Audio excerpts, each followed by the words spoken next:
정보가 있는 시사 토크쇼 장윤선의 팟짱.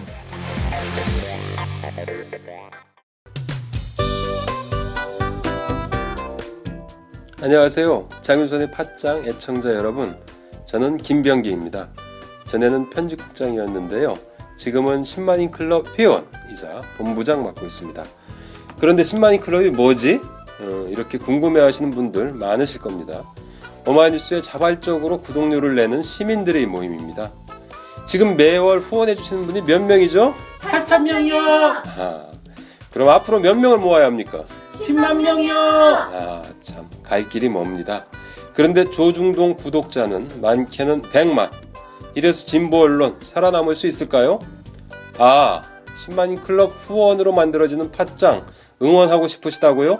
지금 전화주세요. 02-733-5505로 전화하셔서 내 손번호 274를 꾹 누르세요. 오마이뉴스 기사의 모든 기사 하단에 동그란 주황색 배너를 누르셔도 됩니다. 여러분들의 참여로 팟짱이 웃음소리 더 커질 수 있습니다. 감사합니다.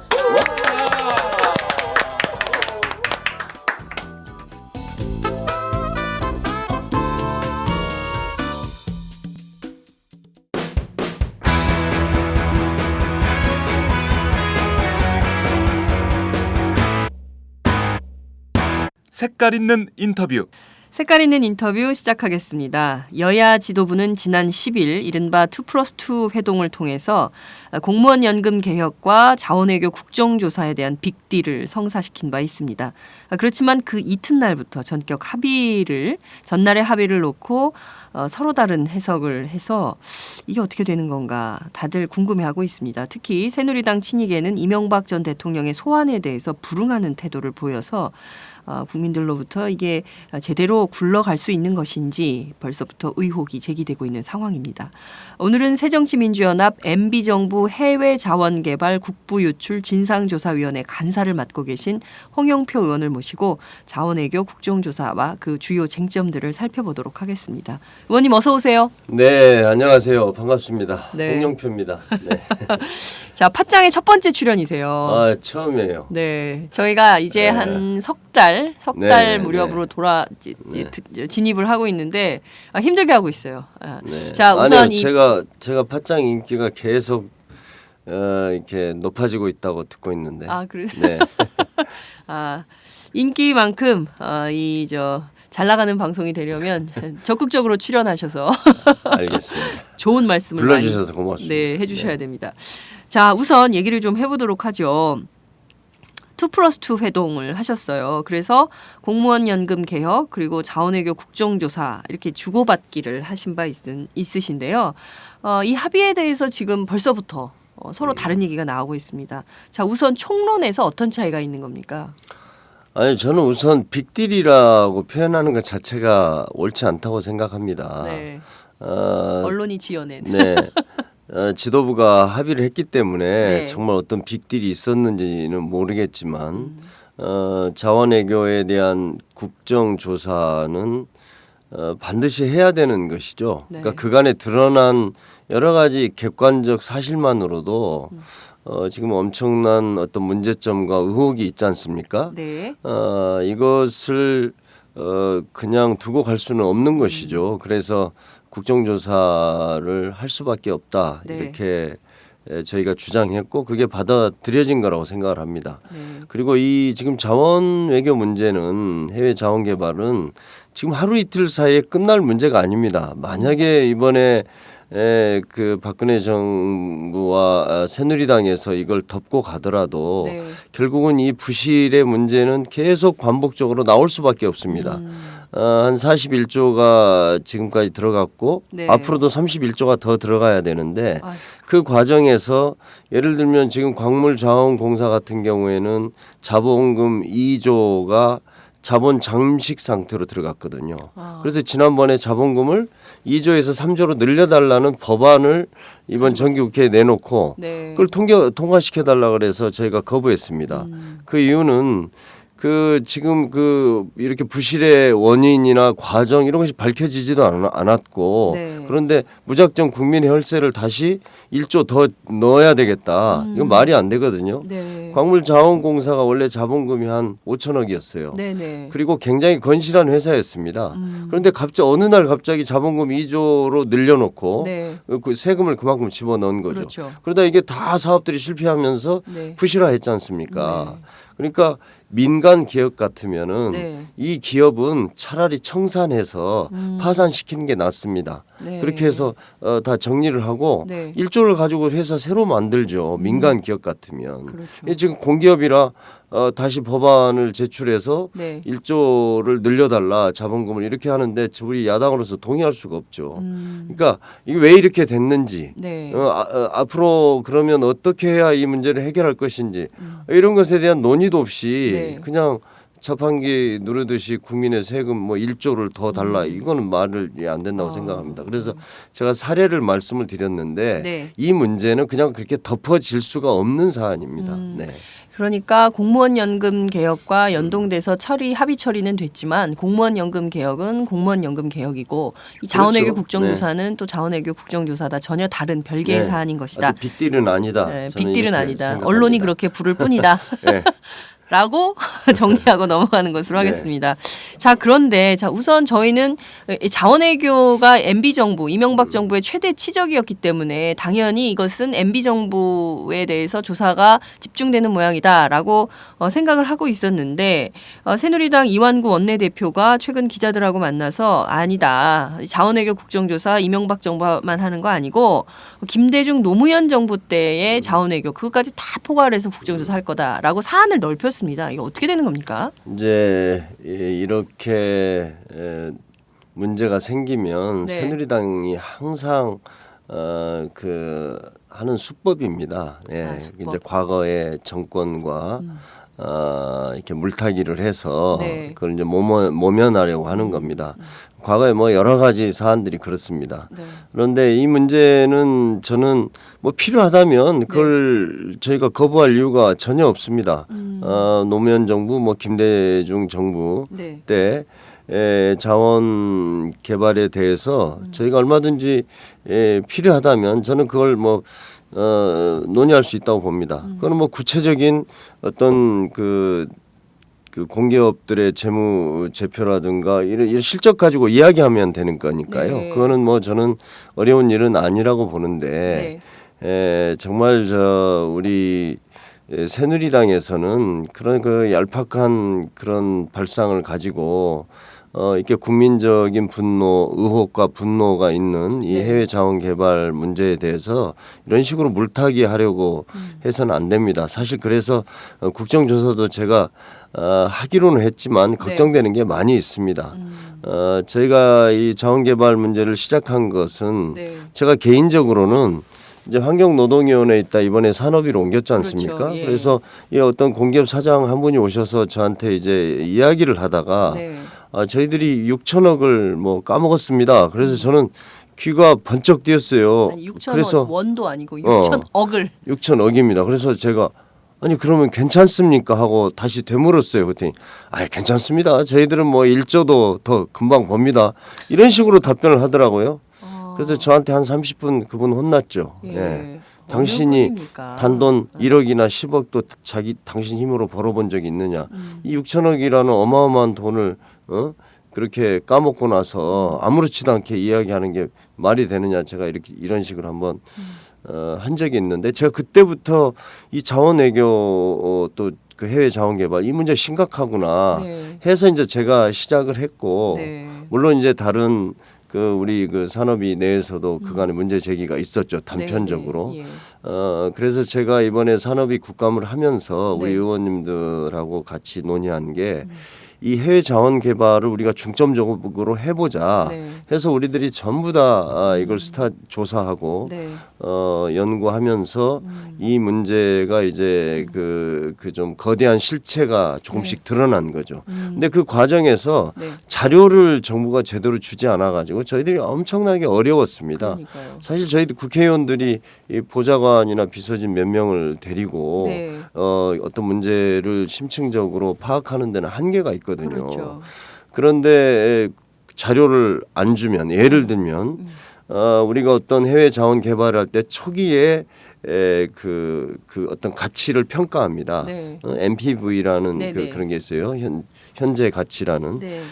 그래서 여기다 투자를 하면 앞으로 어떤 식의 이익을 우리가 거둘 수 있다. 전체적으로 그렇죠. 이 투자는 얼마의 가치가 있다. 이런 어떤 그 기준이거든요. 네네. 그것에 따라서 이제 투자를 하고 말고 그러지 않습니까? 네네. 그러면 처음에는 여기에다 투자를 하면 우리가 한 10조를 번다 이랬는데 그럼 오늘 현재 몇 년이 지난 한 대개 5년 6년 네네. 지금 지났지 않습니까? 예.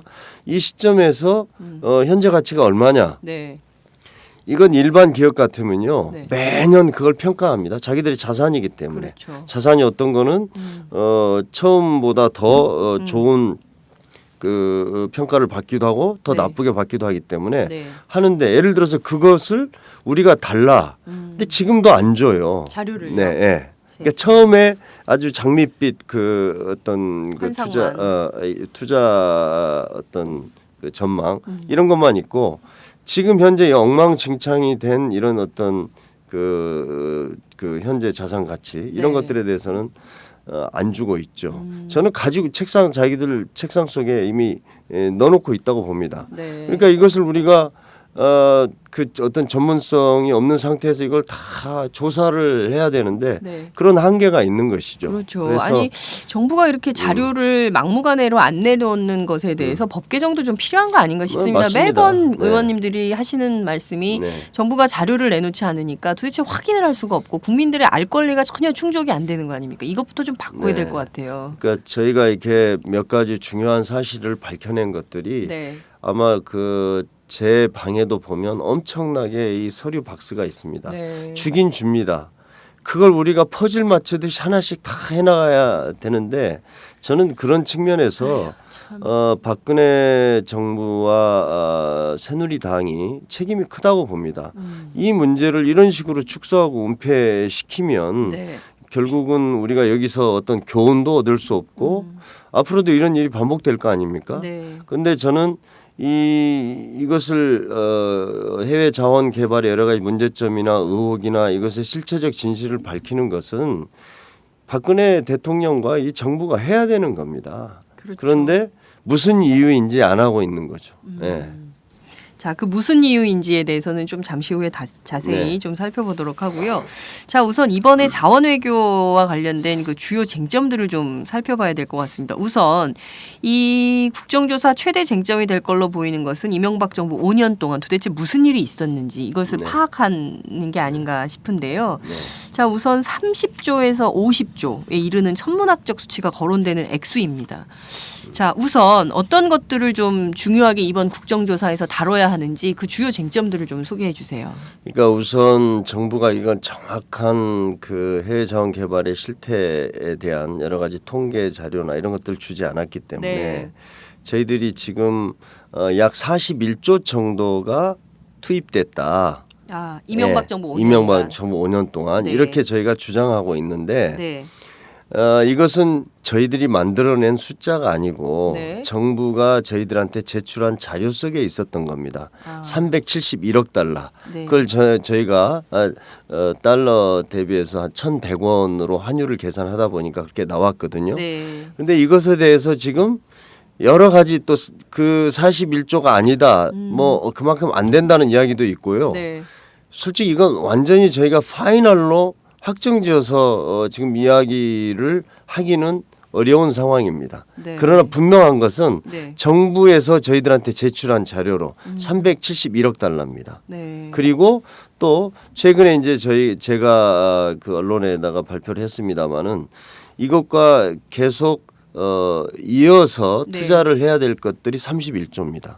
그래서 총 규모가 72조가 되는 거죠. 72조요. 네. 거의 100조에 달하는 그러니까 돈이네요. 72조면 저희가 4대강 사업 21조 가지고 난리가 났는데 네. 그거에 거의 3배가 넘지 않습니까? 그렇죠. 3배가 넘죠. 네. 3배가 넘는 돈을 가지고 지금 무슨 짓을 한 것인지 확인을 좀 해봐야 될 것 같다라는 생각이 좀 드는데요. 자, 우선 이게 이 자원외교 그럼 사람들이 도대체 어디서 뭘 어떻게 했다는 것인지 잘 모르겠는데 우선 석유공사, 가스공사, 광물자원공사 이 세 곳이 자원외교에 적극적으로 투입이 그렇죠. 됐던 것이죠. 네. 자, 그러면 구분을 해서 보자면 네. 어떻게 되는 겁니까? 석유공사의 경우에는 어떻게 투자해서 어떤 손해를 본 것이고 가스공사는 어떤 투자를 해서 어떻게 광물자원공사는 어떤 경우가 있는지 이거 좀 구체적으로 좀 알아봐야 될 것 같다는 생각이 좀 듭니다.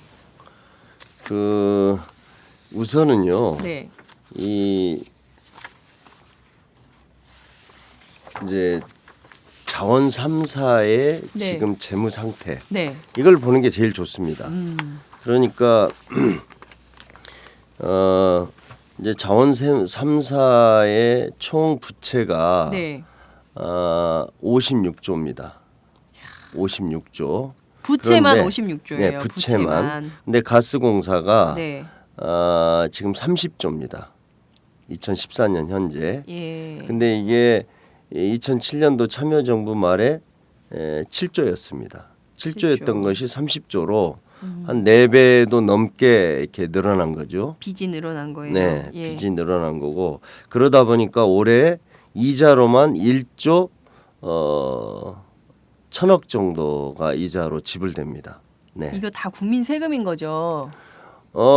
이제 그렇죠. 간접적으로 보면 네. 그렇다고 봐야 되죠. 여기서 이익을 못 내고 그러다 보면 그렇게 네. 되고요. 그다음에 석유공사를 보면 2007년도에 네. 2조 9,700억이었습니다. 네. 그 이자가 금융 부채가. 네. 근데 지금 2014년에 12조입니다. 12조. 와. 그다음에 광물자원공사는 네. 2007년에 3,200억이었어요. 금융 부채가. 네. 근데 지금 3조 2천억입니다. 여기는 10배가 늘었죠. 네, 금융 부채가. 네. 근데 이제 문제는 이렇게 뭐 기업에서도 자기 자본이 부족하면 네. 새로운 사업을 시작하거나 뭐 이런 투자를 하게 되면 차입을 할 수 있죠. 네. 그러나 대부분은 네. 자신의 자본금과 자산과 이런 회사의 재무 상태를 고려해서 투자를 합니다. 네. 예? 그런데 우리 이 자원 3사가 부채가 이렇게 이명박 정부 5년 동안에 늘어난 걸 보면 네. 이건 일반 아마 우리 중소기업 하시는 분들한테 물어보면 네. 상상할 수가 없을 겁니다. 이런 일은 있을 수가 없습니다. 네. 그래서 최근에 이제 광물자원공사가 지금 이제 막 빚에 쪼들리지 않습니까? 네, 네. 그 좋았던 회사가 말이죠. 빚에 쪼들리다 보니까 네. 지금 어떻게 됐냐면 이제 스위스에서 한 2억 달러를 돈을 빌리려고 했어요. 광물자원공사가요. 네. 예. 근데 그 실패했습니다. 그러니까 1억 달러는 빌렸는데 네. 1억 달러 한 1,000억 정도는 못 빌렸죠. 왜 그런 왜 네. 신용이 그만큼 떨어진 겁니다. 아. 전부 다 투자 부적격 회사가 됐어요. 투자 부적격 회사로 판정받으니 네, 해외에서도 국제 신용평가 기관 네. 뭐 S&P나 무디스나 이런 데서 예. 이미 투자 부적격 회사로 돼 버렸습니다. 그러면 심각하다. 민간 기업 같은 데서는 이 자금 조달을 더 이상 할 수가 없습니다. 네. 근데 우리는 정부 네. 국민의 세금이라는 이 보증수표가 있지 않습니까? 그러니까 거기서 그냥 마음대로 이렇게 빌리고 네. 문제는 이 회사가 부실해지니까 금리를 굉장히 높게 줘야 또 빌리는 겁니다. 네. 원래 공기업들은요. 네. 이제 국제 금융 그 시장에서는 네. 굉장히 좋은 손님들입니다. 예. 그렇겠죠. 그렇죠. 부도날 염려가 염려가 없고 없고 뭐 그렇다 하더 안전성도 문제가 생겨도 높고 정부가 다 책임져 보증을 주고. 해주고 예. 이러니까요. 근데 지금 그런 정도로 됐습니다. 국제 금융 시장에서도 네. 광물자원공사 같은 데는 자금 조달이 어렵습니다. 지금 가스공사도 네. 가스공사도 보면은 매년 한 4,5천억 정도 순이익이 나던 회사입니다. 네. 여기가. 그런데 이렇게 이자까지 이 올해 보면은 이제 이자를 한 1조 1,000억 정도 이렇게 이자만 갚아야 네네. 되고 이러다 예. 보니까 사실상 여기는 이제 마이너스로 되는. 네. 그러니까 지금 이제 공기업 3사의 그런 재무 구조, 이 네. 재정 상태를 보면 네. 굉장히 심각하죠. 그러네요. 그런데 완전히 이것에 빚덩이, 대해서 예. 그러니까 이제 이렇게 얘기를 하니까 네. 해외 자원 투자는 네. 20년, 30년 후에 평가를 받는다 이렇게 이야기를 하는데요. 민간 기업 같으면 이미 다 파산해서 다 닫아야 청산하고 없어지는 거죠. 그러니까요. 네. 자, 그런데 말씀하신 그런 얘기를 상황에 좀- 있습니다. 지금이. 그러니까요. 지금 네. 얘기를 들어보니까 이게 전부 국민 세금을 담보로 해가지고 네. 30조, 뭐 12조, 뭐 3조 2천억, 10배가 넘는 금액까지 이렇게 빚더미에 앉아 있는 이 회사들 이렇게 만들어 버린 이 장본인에 대해서 네. 그냥 책임을 묻지 않고 넘어가도 되는 건가요? 아니 저는요 이제 책임은 나중 문제라고 생각합니다. 네. 지금 말이 그렇지 그 자원 3사만 네. 해서 네. 부채가 56조입니다. 이거 엄청나지 않습니까? 큰 돈이죠. 어마무시한. 이자만 해도 그래도 지금 연간 지금 얼마입니까? 한 1조 한 저도 막 이 단위가요. 너무 커가지고. 너무 커가지고 그 하여튼 이자만 해도 1조 한 5천억 매년 이렇게 들어간다고요. 그러면 네. 이거를 이제 우리가 투자를 해서 네. 이제 그 지금 그 해외 자원 개발은 그렇게 투자 리스크가 크지만 네. 소위 하이 리턴이다. 네. 많이 나중에. 로또가 될 수도 있다. 이렇게 이야기를 하는데 문제는 그걸 그렇게 벌어들여야 될 거 아니에요. 그렇죠. 이자도 갚고 할 수 있는 정도의 네. 뭐가 회수가 돼야 될 거 아닙니까? 수익이 있어야 되죠. 예. 그게 안 되는 거예요. 그게 안 맞아요. 그게 수익은 얼마나 나는 거예요? 지금 현재 보면 네. 마이너스죠. 수익도 많이 예를 들어서 올해 같은 경우에는 그 얼마 전에 석유공사가 네. 캐나다에 투자했던 날이라는 네, 정유 그렇죠. 공장 이거 2조 들어갔거든요. 정확하게 2조 2조 넘게 들어갔습니다. 그걸 200억에 팔았어요. 네. 그래서 그러면 굉장히- 이 사업은 끝난 겁니다. 그냥 20년, 30년 기다릴 수 없잖아요. 이미 다 팔았는데 뭘 팔아냈어요. 기다려요? 예. 기다릴 것도 그럼 없고. 올해는 이건 엄청난 마이너스로 되는 거죠. 네. 2조 투자해서 200억에 200억에 팔았으니까. 네. 뭐 거의 저희들이 볼 때는 2조 이상 헐값도. 사실 손해를 봤습니다. 네. 네. 아. 그리고 무슨 그 뭐 캐나다에 있는 그 또 웨스트 컷 뭐 혼리버 네. 이런 광구 가스공사가 네. 투자한 데는 6천억이 그대로 날라갔어요. 네. 한순간에 그냥 다 네. 날아가 버리는 거예요. 그럼 이런 것들은 그냥 다 이제 손실로 다 네. 처리가 되는 거죠. 예. 그 다음에 우리가 그 이라크의 그 이제 유전을 개발하겠다고 굉장히 그 많은 투자를 했습니다. 네. 쿠르드 지역이나 그렇죠. 이때 이제 뭐 여러 가지 이야기들이 있습니다만은 지금 그쪽에 이제 정치 상황이라든가 이런 것 때문에 전혀 생산이 이루어지지 않고 언제 될지 기약도 없습니다. 그건. 네. 그러니까요. 네. 예. 모르겠습니다. 한 30년 후에 대박을 터뜨릴지 모르겠지만은 네. 이런 것들은 그래서 이 국제 어떤 자원 개발의 그 역사와 전통이 있고 규모가 있는 큰 회사들은 네. 이렇게 불장난하듯이 하지 않죠. 그러니까 무슨 뭐 로또가 될 수도 있다. 이래서 예를 들어서 내가 기업을 하는데 네. 네. 자기의 어떤 역량을 넘어서서 네. 엄청나게 차입을 해가지고 로또를 많이 사서 네. 그 중에 하나가 될지 모르겠다. 이런 식으로 하는 사람들은 없지 않습니까? 우선은 돈을 빌릴 수도 없고. 그렇죠. 네.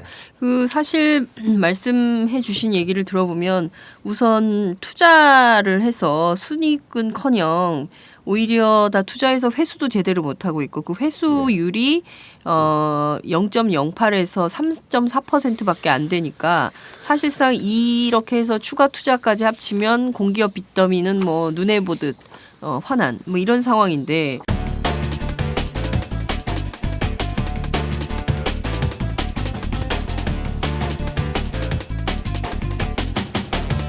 장윤선의 팟짱.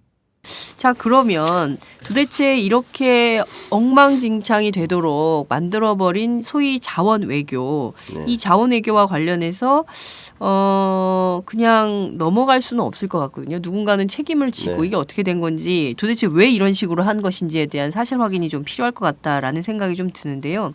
자, 우선 MB 정부 시절에 이명박 전 대통령 본인이 직접 가기도 하고 또 특사인 이상득 전 의원을 보내기도 하고 뭐 이렇게 해서 지금까지 맺은 MOU가 28건 이 정도에 해당하는 이명박 것으로. 대통령이 28건이고요. 네. 이상득 전 의원이 네. 11건입니다. 그러니까 어. 두 형제가 한 게 39건입니다. 39건. 네. 많죠. 그 외에 이제 뭐 총리와 뭐. 뭐 이렇게 해서 소위 이제 VIP 자원 외교라고 하죠. 네네. VIP 자원외교. 그렇게 해서 맺은 MOU가 45건입니다. 45건. 네. 자, 그러면 이렇게 규모가 큰 이 MOU들에 대해서도 그러면 지금 어떻게 되고 있는 겁니까? 그 MOU. 그러니까 MOU가 보면 대부분 네. 대부분 이제 다 그냥 실패로 끝나버렸죠.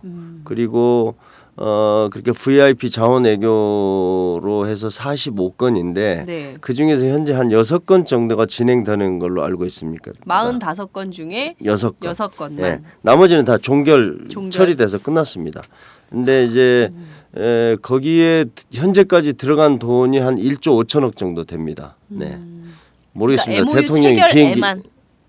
네, 체결하는 과정에서 또 그 이후에 예를 들면 탐사에 대해서 네. MOU를 맺었다 그러면 탐사를 해야 될 거 아닙니까? 네네네네. 그래서 이제 그런 비용들이 1조 한 4천억이 들어갔어요. 거기 모르겠습니다. 대통령 뭐 비행기 타고 다닌 것까지 들어갔는지 모르겠지만 네. 아무튼 그렇게 됐고 그것과 또 연관지어서 앞으로 들어가야 될 게 한 2조 정도 됩니다.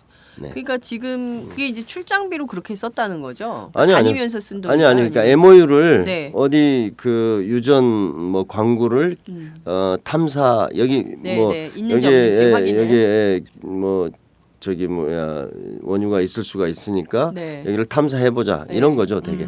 이게 이제 자원 개발이 네. 이세 가지입니다. 탐사. 네. 저 땅 속에 얼마만큼의 그런 자원이 매장량이 얼마고 경제성이 얼마가 이런 걸 이제 따져보는 탐사가 있고요. 네. 그 다음은 개발이 있죠. 그 예. 탐사된 거를 개발. 그 다음 이제 이거 직접 생산하는 네. 이 세 가지가 있는데. 그 세 가지에. 네, 그래서 이제 그 VIP 자원 외교에서 주로 한 것은 탐사.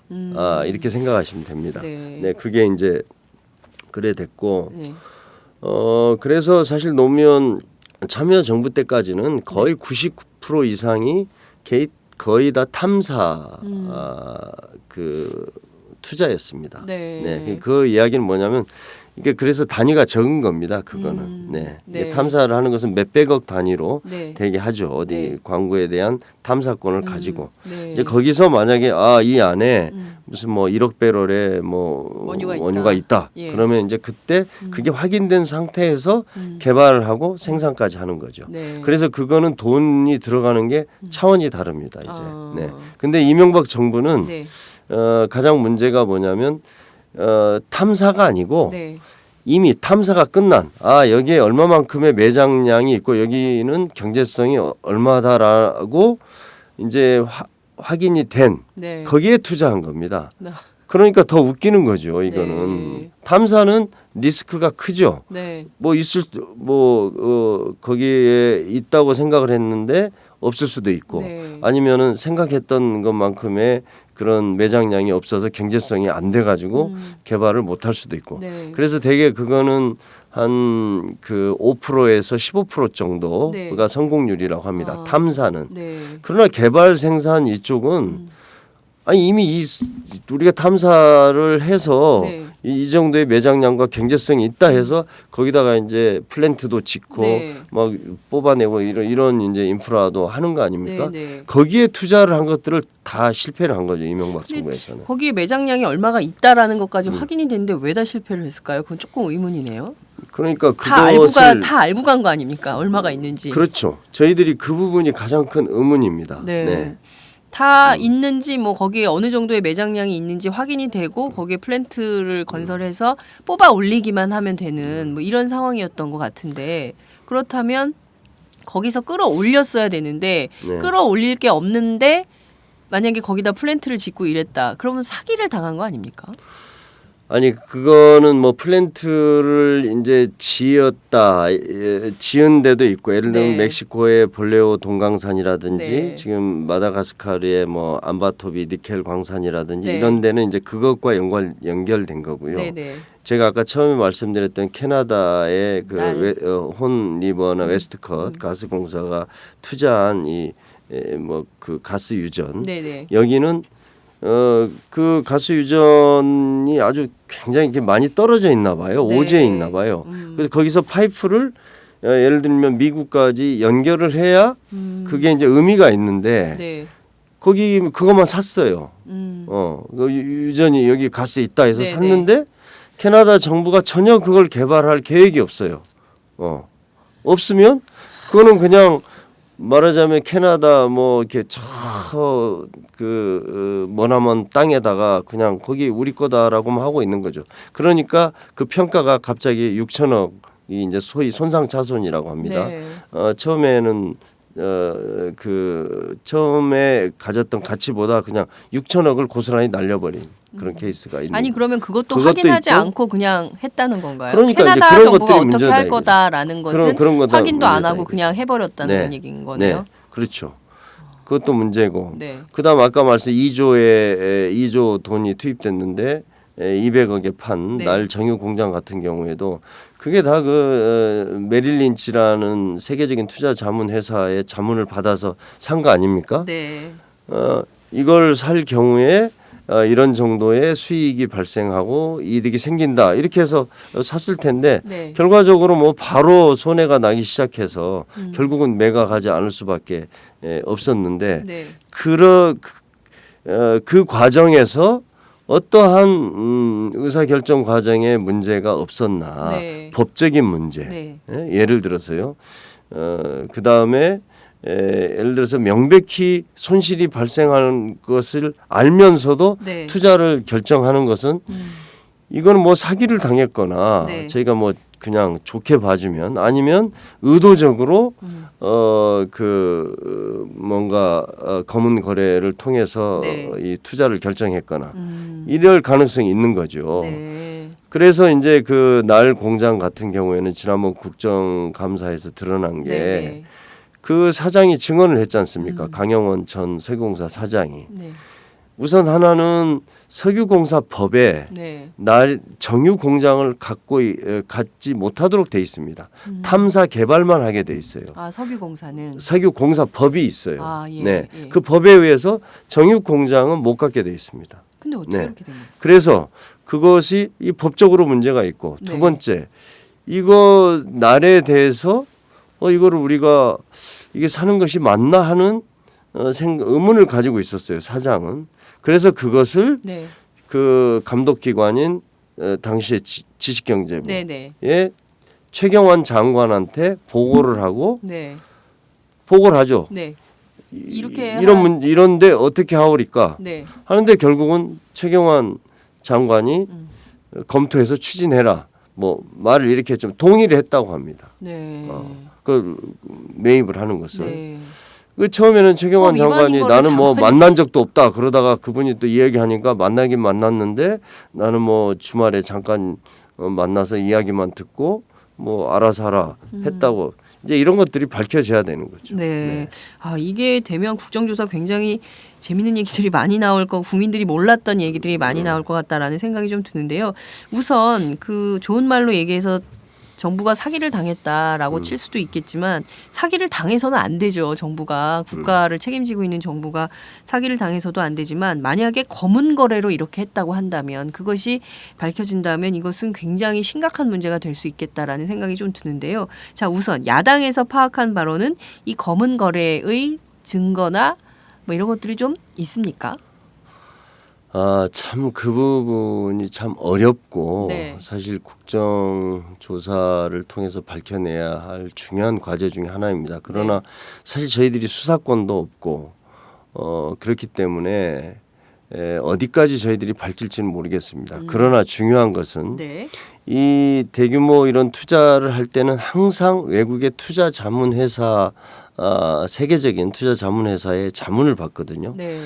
제가 아까 말씀드린 그 2조를 날려버린 날 정유 공장 매입하는 과정에서의 투자 자문 회사는 메릴 린치였습니다. 네. 그런데 지난번 국감에서 지적이 됐지만 당시에 청와대의 김백준 총무비서관의 아들이 그렇죠. 여기에 있었어요. 네. 네.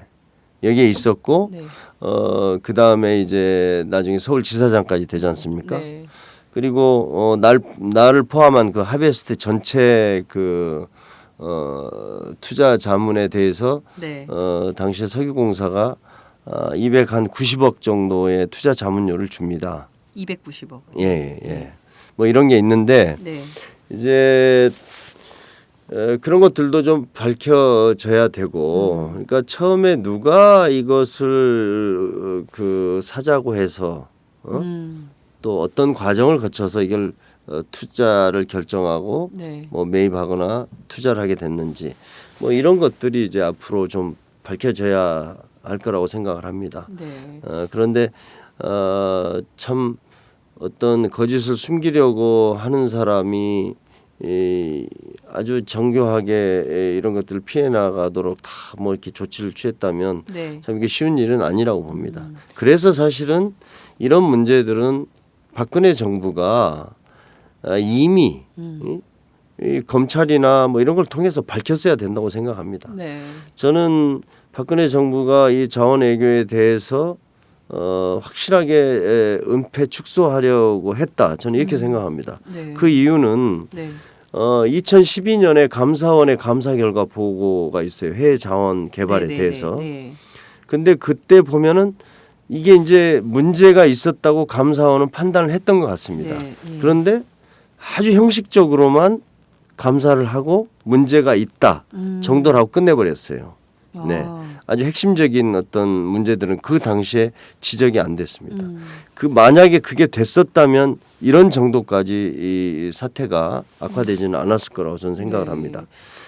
그리고 네. 올해도 감사원에서 그 가스공사에 대한 감사 보고서를 냅니다. 네.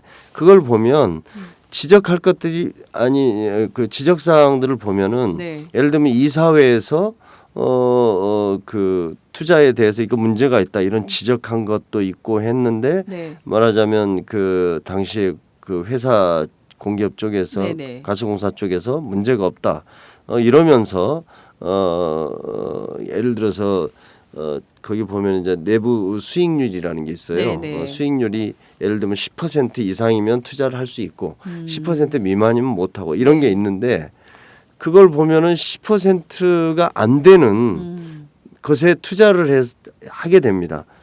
이사회에서 이걸 결정하려고 하니까 어떤 이사는 이거 안 된다. 이 우리 기준에 맞지 않는 거 아니냐.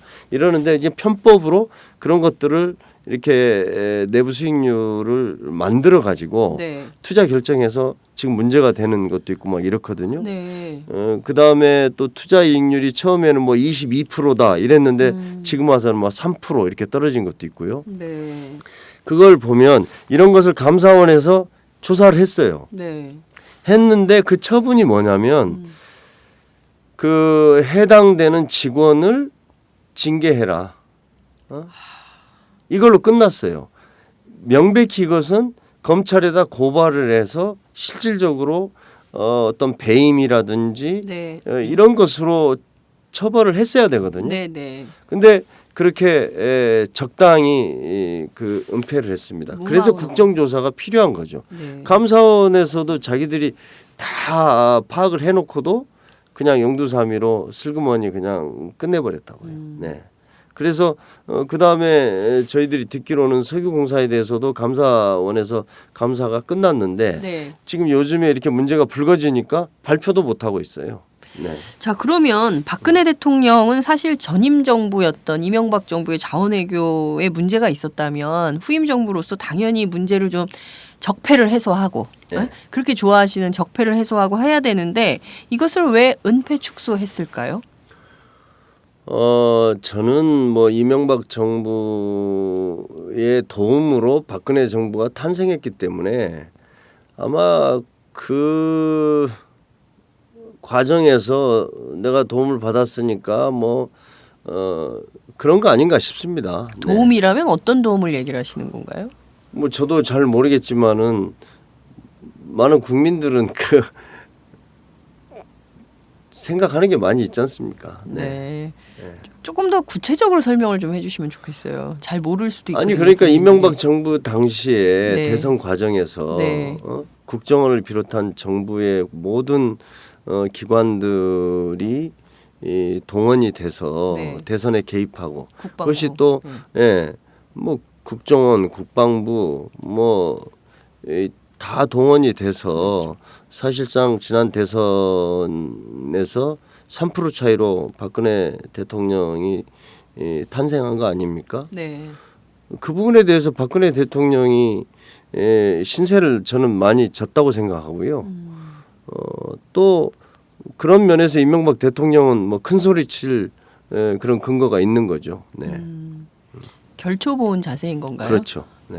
박근혜 대통령이 이명박 대통령한테 결초보은 자세로 자원외교 네. 실상을 실질적으로 축소하거나 은폐하고 있는 것으로 보인다. 이런 저는 말씀을 정부가 주셨습니다. 의지만 있으면 이 문제는 그냥 금방 그 실체적 진실이나 여러 가지가 밝혀질 수 있다고 생각합니다. 네. 제가 아까 말씀드린 대로 우리가 국정감사 이번에 하기 전까지만 해도 이 문제에 대해서 어떠한 그 자료라든가 이런 것도 내놓지 않았지 않습니까? 네. 예를 들어서 뭐 공기업 뭐 선진화하다 뭐 합리화하다 이래가지고 저 공기업 그 임직원들의 뭐 후생 복지비 그거 막 줄인다고 아주 난리를 치고 그것을 제대로 못하는 사람은 뭐 거기서 저 압력을 가해서 물러나게 하고 뭐 이런 정도까지 의지를 가지고 했는데 그거는 푼 돈이거든요. 이 해외 자원 개발의 여러 가지 부실에 비교하면은 아무것도 아닙니다. 그러니까 가스공사가 지금 한 제가 부채만 한 30조라 그랬는데 네. 30조. 네. 근데 그 뭡니까 이번에 후생 복지비 줄인 게 426억인가 그렇더라고요. 네.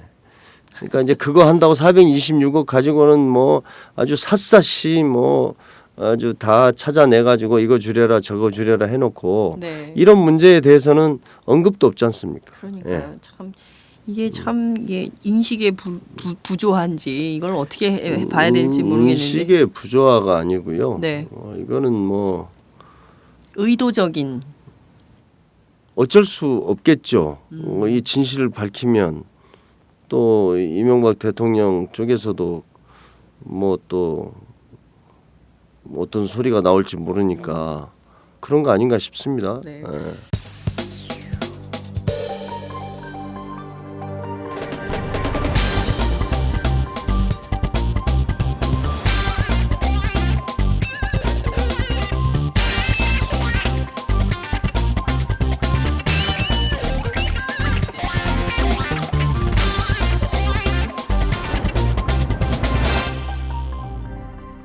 장윤선의 팟짱.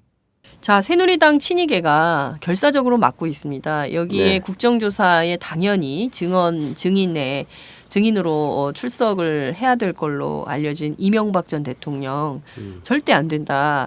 특히 이제 친이계 좌장으로 알려진 이재호 의원은 자원외교를 국정조사하겠다는 게 말이 되느냐 뭐 이렇게 나서고 있고 또 정병국 의원도 정권 바뀌었다고 정치적으로 접근해서 가면은 미래를 내다보지 못하는 것이다. 뭐 이런 주장들을 하면서 18일 날 소위 새누리당 친이계가 회동 계획을 갖고 있는 걸로 전해지고 있습니다. 이렇게 막아서면 국정조사 증인으로 출석 못하게 되는 거 아닐까요?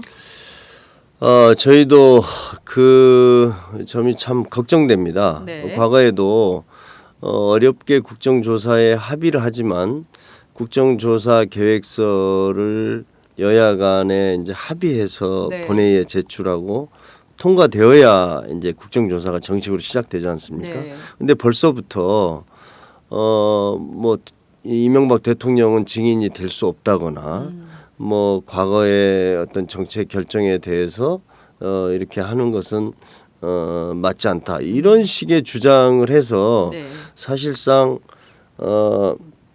이게 제대로 국정조사를 우리가 진행할 수 있을까 이런 걱정이 있습니다. 저는 사실 국정조사를 하기 위해서는 성역 없이 그리고 구체적 사실에 근거해서 이루어져야 된다고 봅니다. 사실 저희 그 야당에서 이번에 해외 자원 개발 문제를 이제 국감에서 제기할 때 저는 그랬어요. 이걸 어떤 정쟁이라든가 이런 쪽으로 몰릴 수가 있으니까 이 숫자만 가지고 하자. 구체적인 숫자를 가지고 이야기를 하는 것이 좋겠다. 그래야 이거는 아주 어떤 객관성과 합리성 이런 것들이 보장되는 거 아닙니까? 그래서 가능하면 뭐 다른 얘기를 저희들은 다 빼고 지금 우리 공기업 3사를 보냈던 에너지 자원 공기업 이런 쪽에 어떤 그 실태를 숫자에 근거해서 하자. 이런 저희가 원칙을 가지고 해왔습니다. 그래서 국정조사에서도 뭐 저희들이 어떤 정쟁이라든가 이런 거 할 이유가 없다고 생각합니다. 정말 우리 중요한 국가의 공기업들이 지금 어떤 그 재무 상태에 있는지 그 과정에서 해외 자원 개발이 어떤 작용을 했는지 이런 것들을 제가 제대로 파헤치면 된다고 보거든요. 그래서 지금 뭐 누구를 그 증인에 세울 수 있다 없다 범인은 어디까지다 이런 식으로 이야기하는 것 자체가 이미 지금 정상적인 국정조사를 못하게 하려고 하는 의도에서 나오는 소리다 이렇게 저는 생각합니다.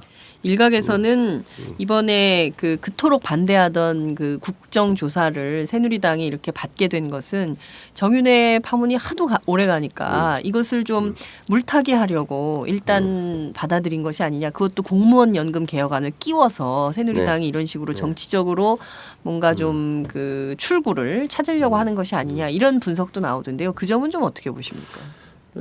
그러니까 지금 비선실세 국정농단이라고 우리가 이름을 붙였는데 소위 뭐 십상시 문제, 정윤회, 뭐 박지만 이런 지금 사태는 참 우리 국민들이 볼 때 거의 상상을 초월할 정도의 권력의 암투거든요. 그렇습니다. 그러니까 복잡하게 얽혀 있는 것 같아요. 근데 이게 지금 그 내부적으로 아마 예를 들어서 정윤회, 박지만 이 갈등 관계도 제대로 어떻게 해결을 못하는 것 같고, 그다음 청와대 내에서도 지금 무슨 사상 초유의 지금 그 대통령께서 청와대 행정관이 만든 보고서를 찌라시라고. 그렇게 말씀을 하시고 뭐 이런 상황에 대해서 저희들이 이게 납득이 안 되거든요. 그러니까 아마 지금 뭐 박근혜 대통령 굉장히 답답하지 않겠어요? 그리고 저도 오늘 아침에 누가 그러더라고요. 비행기는 조현아 부사장이 뒤로 끌고 대한민국은 박근혜 대통령이 뒤로 끄는 세상이라고 그러던데 이 지금 그런 데서 아마 정권 차원에서 저는 위기의식도 이제 못 느끼는 정부가 저는 박근혜 정부라고 생각합니다.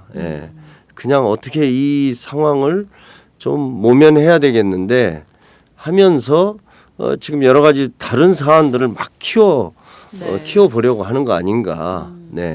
그렇게 저희들은 보고 있고 그것을 또 친이계에서는 당연히 그 청와대의 그런 그 권력 실세 간의 암투를 우리들한테 우리 그 뭐 자원외교 같은 이런 문제를 통해서 벗어나려고 한다. 이렇게 또 보고 그러니까 이 싸움이 상당히 복잡해요. 저희들도 이해하기에. 그래서 박근혜 대통령은 일단 급하니까 이 위기를 모면하기 위해서 대한항공 조현아 부사장 사건도 키우고 네. 또 이 사자왕 국조 이것도 키우고 뭐 이렇게 해서 국민 공무원 연금 개혁 문제도 키우고 하고 있지만 그래도 이것은 꺼지지 않는 불씨가 돼서 계속 쟁점이 되고 있는 상황이 아닌가 싶은 상황이 아닌가 싶은데요. 이를테면 지금과 같은 상황에서 국정조사 제대로 안 될 것 같다라는 위기의 말씀, 그러니까 좀 우려의 말씀을 해주셨는데요. 국정조사가 좀 제대로 되려면 특히 이제 새누리당 또 정부 이렇게 노력이 좀 필요할 것 같습니다. 자료 협조부터 시작해서요. 좀 어떤 게 필요하다고 생각하시는지 말씀을 좀 해주세요.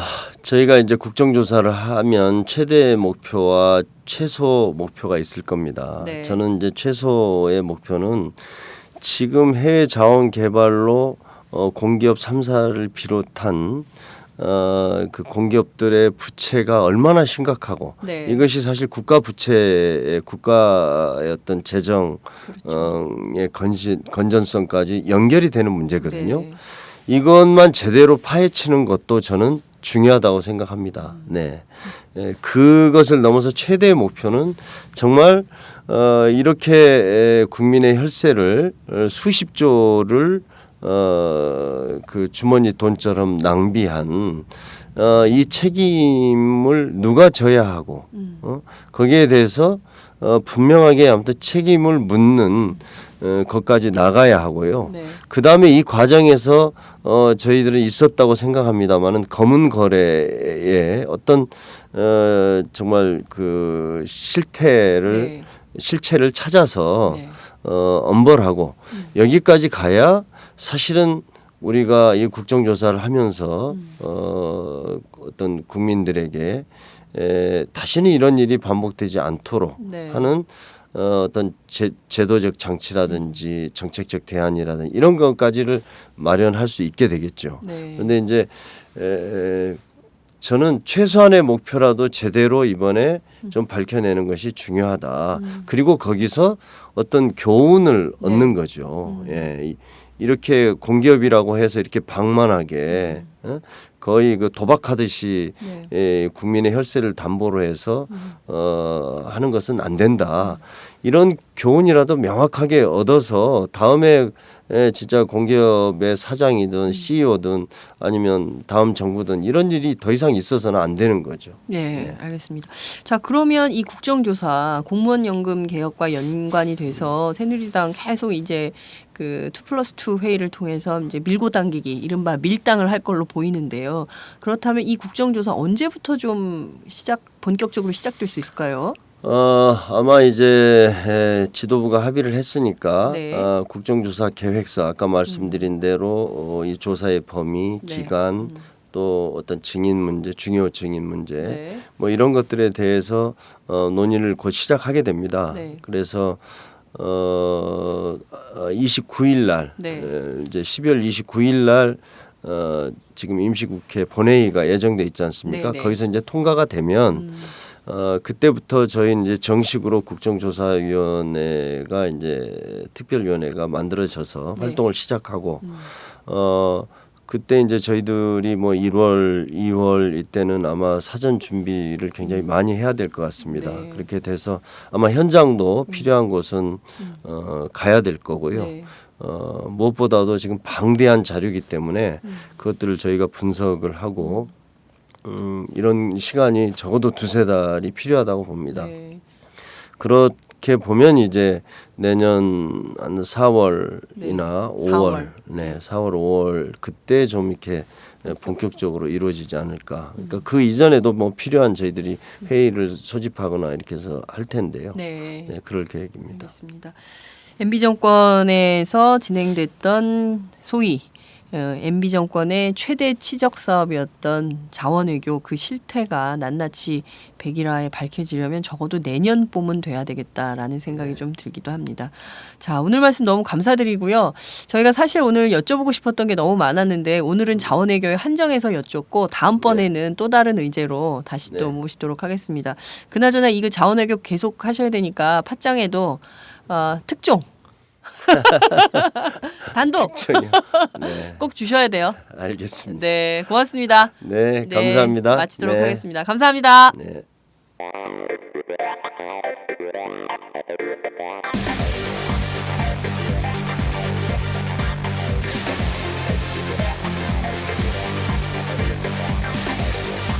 정보가 있는 시사 토크쇼 장윤선의 팟짱.